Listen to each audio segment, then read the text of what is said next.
Welcome back, My Speaking Podcast fan. This is your host, Dark Side of Daryl, YIAR again, Santee, South Carolina Farms, Orangeburg kind of own. We back at it again, man. We're going to give it to you like we all been giving it to y'all, man. I'm going to swing it over to my homeboy on the other side. Go ahead and introduce yourself and let know the people who you are, man. Hey man, this your boy Mike, aka Booby.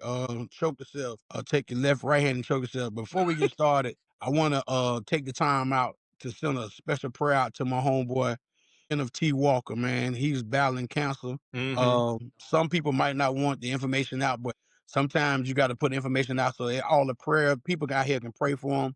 He's fighting, battling, and just know I love him, man, like my own brother, man. So shout out to my boy. This episode is for my boy T. Walker, man. Shout out to T. Walker, man, for real. Man, with that being said, man, we may not all be right, we may not all be wrong. But you always gonna get our mom's opinion what we speaking on. Hey, man, today is December 23rd, 2025, man. Couple more days before Christmas, the day before Christmas Eve. We out here, delivering packages, delivering mail. We do what we do because we love what we do, and we love the people that be rocking with us, man. With that being said, we're going to get into a little bit of quick sport tangent, man. Try to lift up, some spirits out there, and we just going to go ahead and start right with it, man. Hey, man, what you think about that Carolina win, man, over the weekend? Solid win. Can't get too high with this team no more because you don't know what you're gonna get. But it was a solid win. Yep. The defense bent, but they don't break like they always do. They'll let you get down between the 20s and you get to the end, and then they'll start stepping up. But solid win. But like I say, the key game for the Panthers is Sunday coming up against Seattle because everybody to a man. I listened to the radio all day yesterday to a man saying Seattle gonna come in and whoop us. And the scenario I heard is basically like this: we win Sunday. Even for my understanding, I got to look at this some more. Even if we win Sunday, if we win Sunday and Tampa lose Sunday, it's over. But if we win Sunday and Tampa wins Sunday, that means they still got to play week 18. They got to go to Tampa and beat Tampa down there.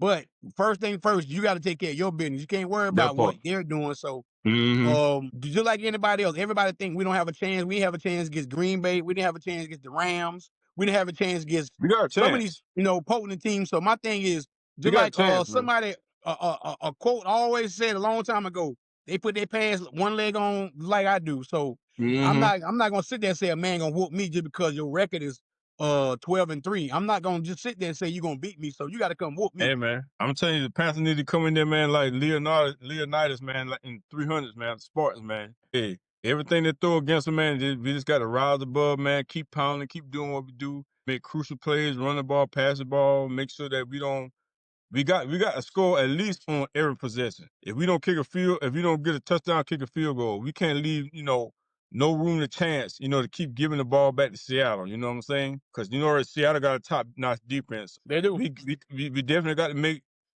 defensive stops, key stops. We've been doing that throughout the course of the year. But man, like I said, we can do it, man. Even if we limp into the playoffs, it's still a win for the city because we ain't never been to the playoffs in like how many years? About what? Since 2017, last time we went to the playoffs. 17. So. No, a playoff victory for this getting into the playoffs for us would be key. That would be a nice, strong building block. But I got pushback on that. Yeah, go ahead. You want to get in the playoffs, but I don't want to get in the playoffs and get blown out. I don't see it's a difference. I don't want to get in there and then you look like trash. Okay, I'm gonna give you a prime example. James Madison, other day, Tulane. They got into the college playoffs. But look how James Madison got blew out by Oregon. And you know why? Tulane got blew out by Mississippi. They got there, but you know why? My thing is, see me the way I look at it like this. Once you get in, you're supposed to make noise. True. Now, don't get me wrong. The Panthers, to me, are ahead of schedule. This is only Dan Morgan's second year as general manager. This is only Canales' second year as a head coach. This is Bryce Young third year. You got all them guys on the team this first year, second year, Lathan Ransom, and Coke and all these guys, Leggett and all these. They're a young team. They're ahead of schedule. But anyway, but me saying that though is you want to get in the playoffs. I understand that. But you want to get that make noise. You don't want to just put your foot in the door and let the door hit your foot and you ain't pushing the door through. That's what I'm saying. And see that, and I'm gonna give you a key reason with that, just like you just now mentioned those two college teams. Like I said, there's levels of college teams, you know what I'm saying? James Madison and Tulane, okay, cool. But you got these big name. Oregon is a big school. Everybody know that. But I watched that game too. James Madison had so many penalties against them They They were just did. pretty much giving them the game away. So Yeah. it's all about coaching the little things that you're supposed to do. Hey man, stop doing offside. Stop getting in the neutral zones. Things that you know that you're supposed to already be doing. You know what I'm saying? Don't be giving these guys a reason to you keep backing up, backing up, backing up. Now you're already playing out of position. But the NFL is different. Everybody pretty much on the same playing field. Only thing it True. is, it's about your elite quarterbacks, your elite coaching, and it's only a couple of injuries away from a team being, And you're out the right. way. You're A la right. you see what happened to Patrick Mahomes. Yeah, you're right. And you're right. I think every game you got to make 3 to 4 special plays every game. Every game I Exactly. think you got to make 3 to 4 special plays every game. Yep. So just like Mm-hmm. how Bryce Young, he could have got sacked Sunday, he got out of there Mm-hmm. and threw a touchdown to Mm-hmm. Sanders. Yep. Every game is 3 to 4 plays that somebody have to make a special. Like, okay, look at the end of the game. Ransom got a interception. Yep. Nobody the whole game had no turnovers. At the end of the game, he Mm-hmm. finally got a turnover. Yep. You got to make the plays when the plays there. So you are right about Yeah. that. But Mm-hmm. do I want us to get in there? Absolutely. But I want to make noise when I get there. I don't want to get I there because understand. next year, what I'm looking at is this. I want people to be saying this year, damn, the Panthers got in there this year, and we didn't really, Mm-hmm. they wouldn't even on nobody's radar. Next year, Exactly. watch what happens next year. This is what I want. Mm-hmm. I want to be a la Detroit Pistons. This is what I want to be, a la Detroit Pistons. Pistons made Mm-hmm. noise last in the playoffs. They got there and they Mm-hmm. got beat by the Knicks in 6 games in the first round. Yep. But they Yep. was right there at the end with New Yeah, York. right there. Now Yeah. look at this year. Who lead the East in the NBA this year? Detroit Pistons. Pistons. So Mm-hmm. my thing is, you want to take steps, but the next year you want to take that big step and say, you know what, we here now, Mm-hmm. we here. But Yeah. I think we will. I think we will. Yeah. Even if they get in the playoffs and it's a close game, they get beat by 3 points or something. Like I said, they're right there in there, right there, not getting, like I said, not getting blown out. I understand what you're saying about that. But like I said, either way, there's still going to be a building block, It because is. It next is. year we need defense. So we already know what Edge we need rushers. next year. We need There's linebackers and defense, edge edge rushers. rushers. Yeah, that's all we Because need. everybody took. See, listen, this is another thing. I'm glad you made that point. Mike Jackson balling his ass out on the other side of J.C. Yep. Horn. The Yep. Panthers got 2 hell of high cornerbacks. Hell of high. And Yep. my thing is, they got Moran, number 7, and they got late Mm-hmm. on Ransom. They have, Mm-hmm. I think the back end of their team is good. Everybody know what Good. Dave Brown brings to the team. Everybody know what he Mm-hmm. do.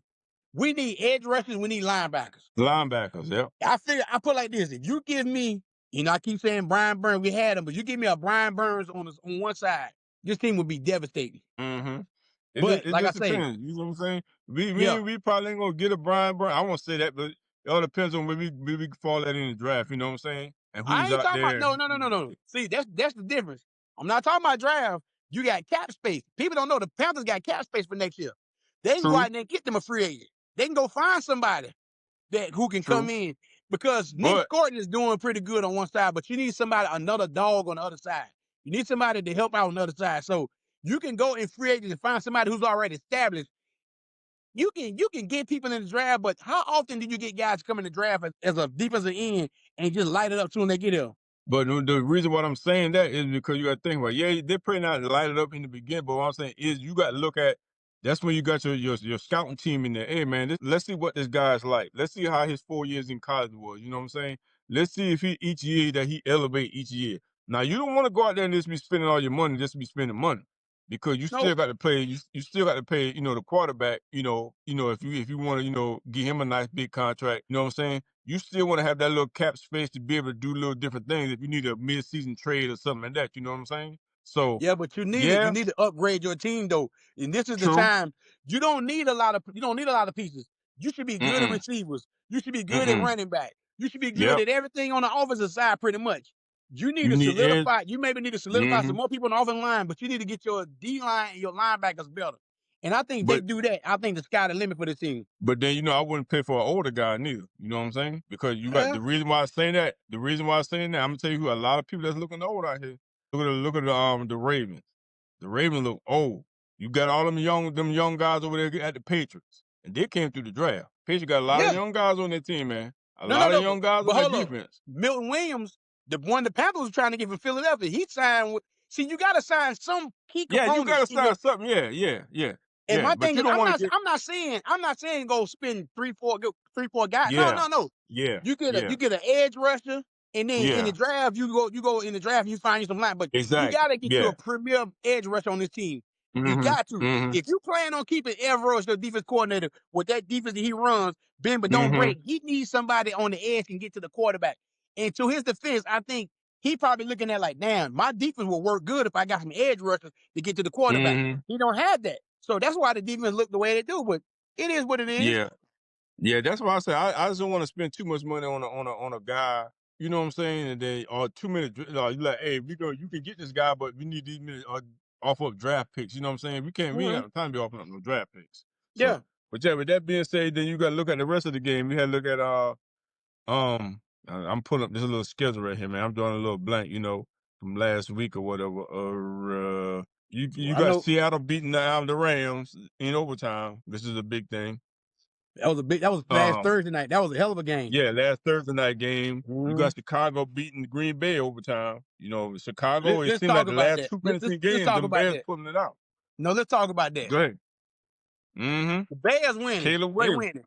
They winning. But let me tell you something.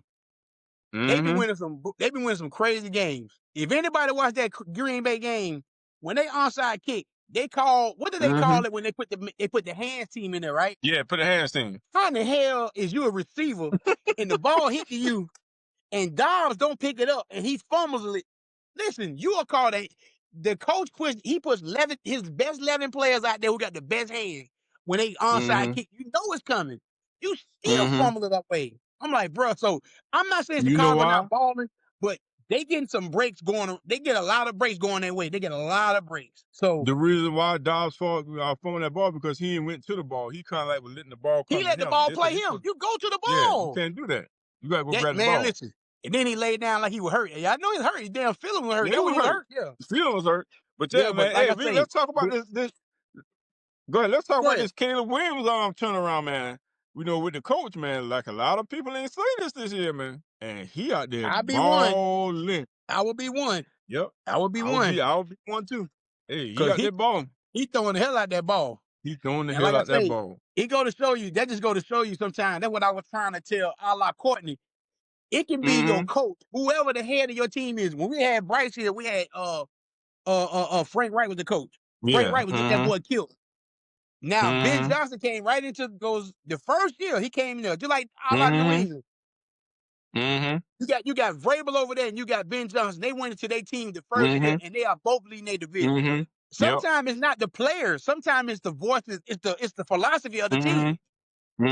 Ben Johnson got that team believing. And I'm gonna tell anybody this: a dangerous team is somebody who believes what they do right now. The 53 men in Chicago and for New England will run through a brick wall for their coaches. When you got a coach and he got the players to go through, do what he want to do for them, and they'll run through a wall. It's a dangerous team. Because to me personally, I would not be shocked. Did you see New England and Chicago in the Super Bowl? I would not be shocked. Be shocked neither. Because you got to think about it. Who was New England coach last year? The black Gerard Mayo. And what was he last year? He got 1 year deal and they fired him. And what was Gerard Mayo specifically on he was a the Patriots? What position?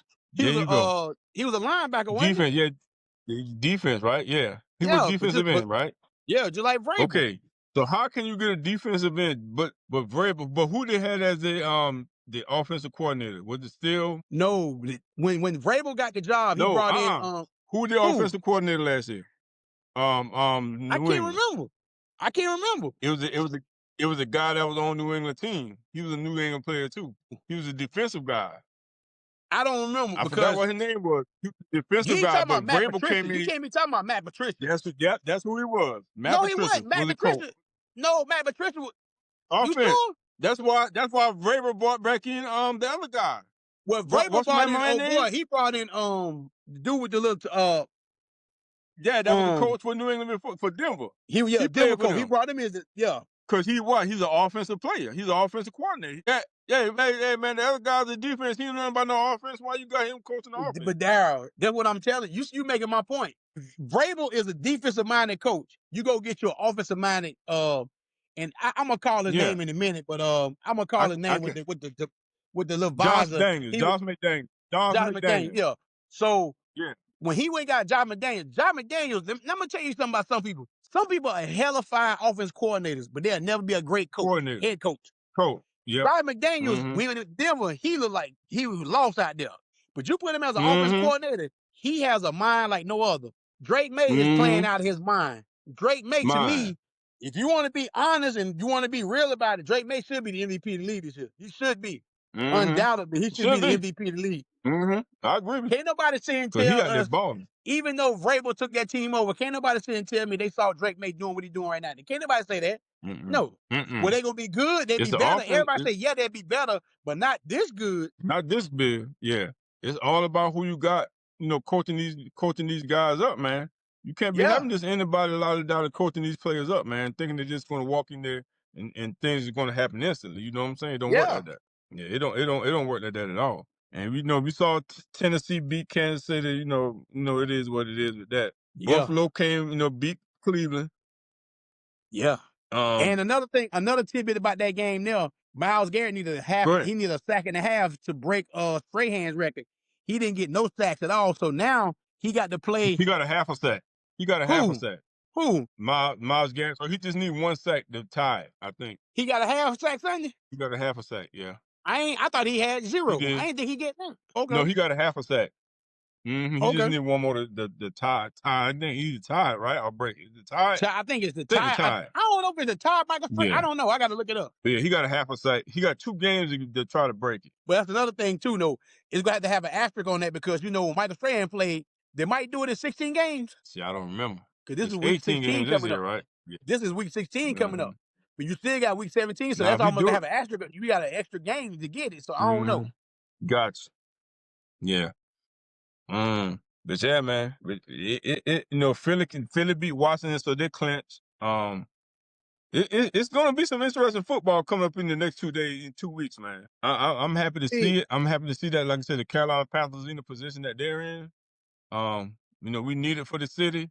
Like you say, it's a big thing, man, for us, to have something like that, to be playing for something special close to the weeks, 16, 17. We at the end of the last 2 games. To be playing meaningful football game in December and January, it means something.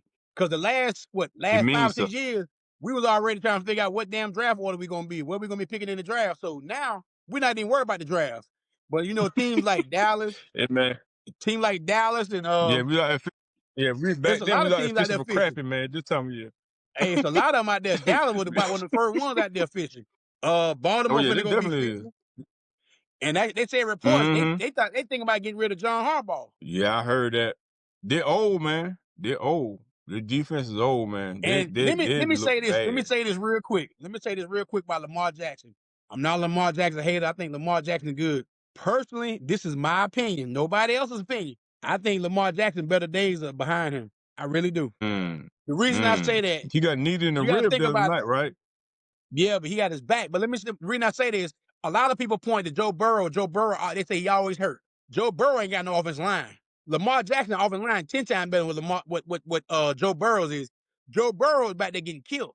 Lamar Jackson have injuries like running. You gotta understand. I keep telling people he's not built like Cam Newton. He's like built like Michael Vick. They frame ain't but so big. They look big on TV, but they small guys. They tall, but they not no big thick guys. If you got Derrick Henry back there, and I know RPO is pretty much you reading the defensive end, and if he comes, then you can give it or you can keep it. I get that.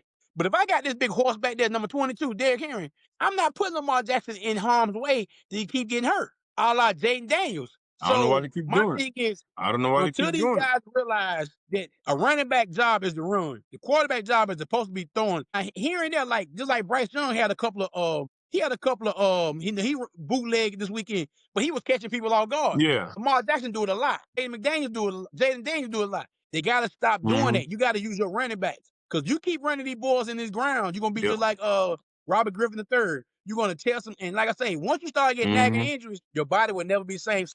Unless next year he can come back healthy. These guys are not built like a what's the guy name? What's the quarterback in Buffalo? Josh Allen. They ain't no big back. They ain't no big body like them guys, man. Those guys can run. He's 6'5", he's 6'5", 230. Yeah, he's 6'5", 230. He was 6'5", Yeah, he country bred, man. You ain't gonna hurt them boys, man.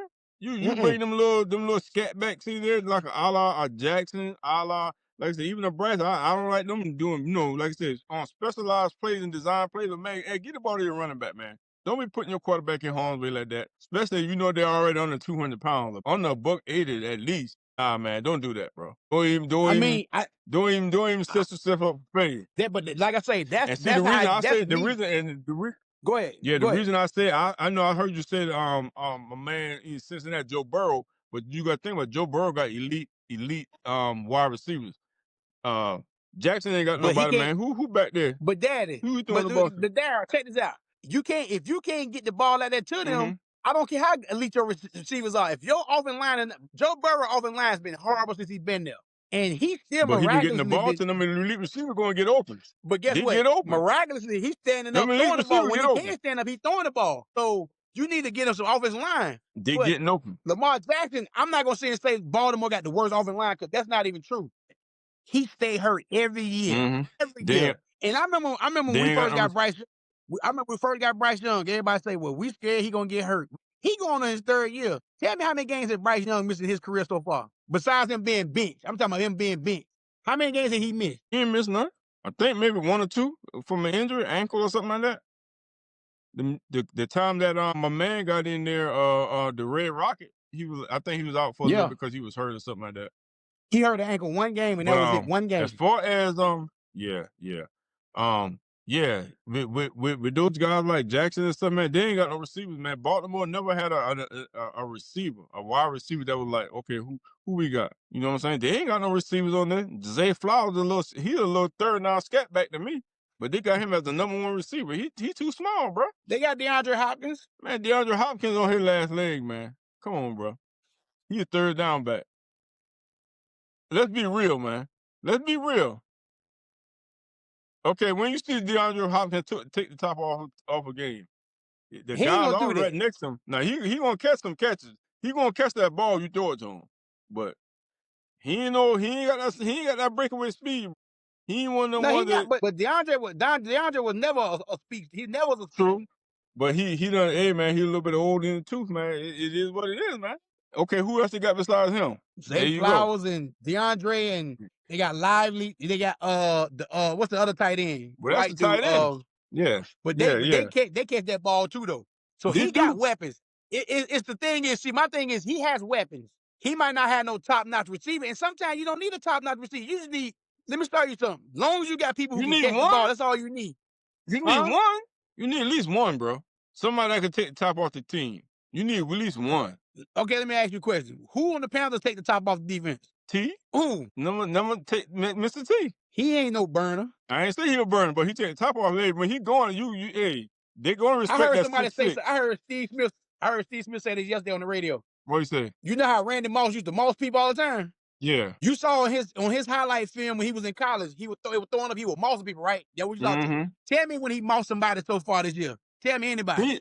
They don't throw really, he don't. I need him to start high pointing the ball at the top of at the top up here. Use your 6'4" height. Hey, he probably one of them one like you said that jump out the gym like how Moss would, but he'll throw. Use your height. He using his height because he thinks probably nobody gonna be able to get up there with him. And that's in his mentality. That's what he thinking. Like, ain't nobody be able, I can catch this all day. That's the only knock on him I see as being the number 1 receiver. He need to learn how to moss people. Go get the ball at the high point. Go high point the ball at the highest point. Like how Mike Evans, they throw the ball. Look what they be throwing the ball to Mike Evans at. High. Mike Evans 6'5". He go get it. Use your height. Go get the ball. Most cornerbacks is 5'10", 5'11", 6 foot. Go get the ball. So that's the only thing about him. For next, I want him to work on is high pointing the ball and mossing people. Let Bryce throw it up. And I know there's one thing. When they played Sunday, they let Bryce throw the ball. A lot of times they was coming out first down throwing the ball. I said, now Canales is trusting his quarterback to throw the ball now. Hey, coach got to make plays too. You know what I'm saying? He got to do revisions and stuff like that too. But we'll see, man. But with that being said, man, we ain't gonna hold y'all for long. We want to thank y'all, man, for all our new subscribers, all our people that's always been rocking with us, man. We appreciate y'all. Make sure y'all like, comment, subscribe. Make sure y'all send up your prayers, to Mike's homeboy. What was his name again, man? My bad, Mike. T Walker. T. Yeah, send out your prayers out to T, man. We appreciate you guys. Like I said, I know it's the holiday season, man. We hope everybody stay blessed, stay safe. Anything else you want to say, Mike, before we get on off this, man? Man, it's about to be Christmas. dealing with this with my homeboy. When my brother called me today and told me this, tell somebody out there that you love them while they're here, because you don't know how long you have on this earth. While you on this earth, tell somebody that you love. Don't wait till they're gone or whatever. Give them their flowers. Tell them why they're here. Love on them while they're here. If it's your mama, your daddy, your brother, your sister, whoever, your kids, love on them while they're here. This is the holiday time. Spend time with your kids. Spend time with your family. From us to y'all have a Merry Christmas and a Happy New Year. Merry Christmas. And like I say, we'll see y'all next week before the New Year. But we're gonna keep rocking. And like I say, keep my man in your prayers. And that's about it, man. We holler at you. Peace. Y'all stay blessed, stay safe. We out of here.